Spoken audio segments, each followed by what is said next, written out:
Welcome to Charles Travels, the podcast where we explore the world's most fascinating stories and meet the people who make them happen. I'm your host, Charles, and I'm thrilled to have you joining me today. As we embark on this journey together, let's head to the Americas, where a remarkable tale of conservation, community, and resilience awaits us. Deep in the heart of Colombia, there's a story unfolding that will take you into the world of edible landscapes. A concept that may seem foreign at first, but trust me, it's a game changer. Imagine walking through a lush forest, surrounded by the sights, sounds, and scents of nature. The trees tower above, their canopies a vibrant green, while the underbrush is teeming with life. This is no ordinary forest, though. It's an edible landscape, carefully crafted by the afro-descendant communities who call this land home.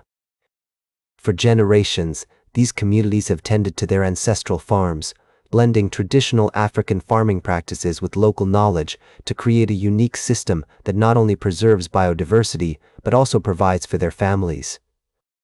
It's a testament to the power of community-led conservation, and a reminder that even in the face of adversity, there is always hope.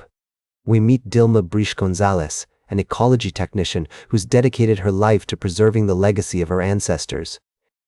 As a child, she grew up on her family's farm, surrounded by the sights and sounds of the edible landscape.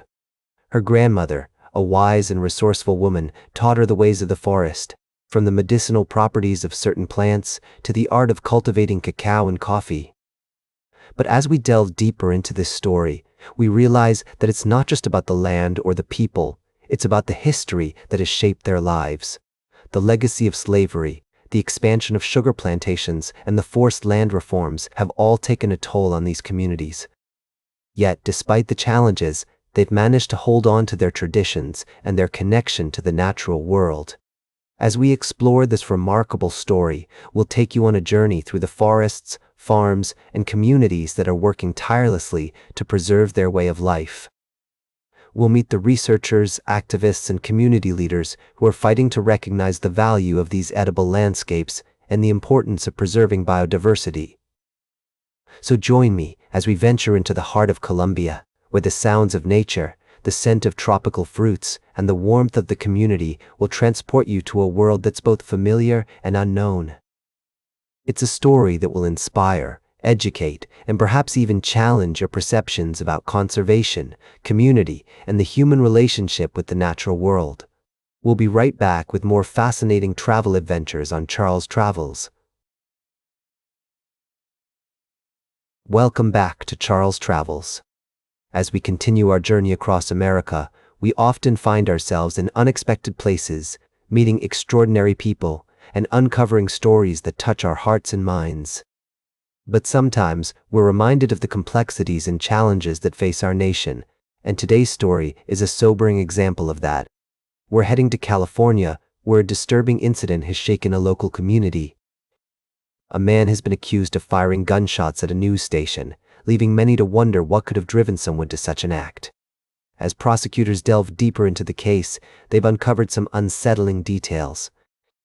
According to reports, the suspect had notes critical of the Trump administration in his car, and on his fridge, a chilling reminder to do the next scary thing.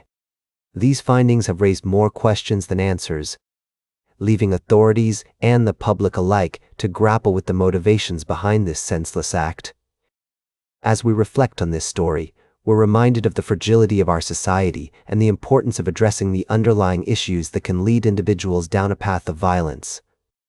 It's a complex and multifaceted problem, one that requires empathy, understanding, and a commitment to finding solutions that promote peace and unity. In the midst of such challenges, it's easy to feel overwhelmed and disconnected from the world around us. But as we travel through America, we're constantly reminded of the resilience and strength of its people. We meet individuals who are working tirelessly to build bridges, to foster dialogue, and to create a more just and compassionate society. As we navigate the twists and turns of this story, we're struck by the importance of staying informed, engaged, and empathetic. By listening to each other's stories, by seeking to understand different perspectives, and by working together towards common goals, we can build a brighter future for all Americans. So as we take a moment to process this difficult news, let's also remember the countless stories of hope, courage, and resilience that surround us every day. Let's hold on to the belief that even in the darkest moments, there is always a way forward, always a chance for redemption, and always a reason to keep moving forward. Stay tuned for our final story of the day, right here on Charles Travels. Welcome back to Charles Travels. As we wrap up our journey today, I'd like to take you to the inner north of Sydney, Australia, where a long-standing dispute between a private school and the local council has been making headlines. The story centers around Alphington Grammar School and its attempts to control access to a defunct section of Old Heidelberg Road, which leads to the popular Darebin Creek Trail. As I delve into this tale, I'm reminded of the complexities that often arise when private interests intersect with public spaces. The school, citing student safety, had fenced off the end of the disused road in 2019, but the council and many locals were not pleased with this move. The area has long been considered part of the school grounds, but the community saw it as a vital link to the Darebin Creek Trail, a beloved walking and cycling route. Over the years, this dispute has simmered, with the council forcing the school to remove a pedestrian gate in 2022, allowing walkers and cyclists access to the school grounds. However, the school's principal, Vivienne Nico, has remained resolute in her pursuit of controlling this piece of road, which she believes is essential for the school's safety and security. Recently, the council took a significant step by sending in a demolition squad to knock down the wall and gate at the center of the controversy.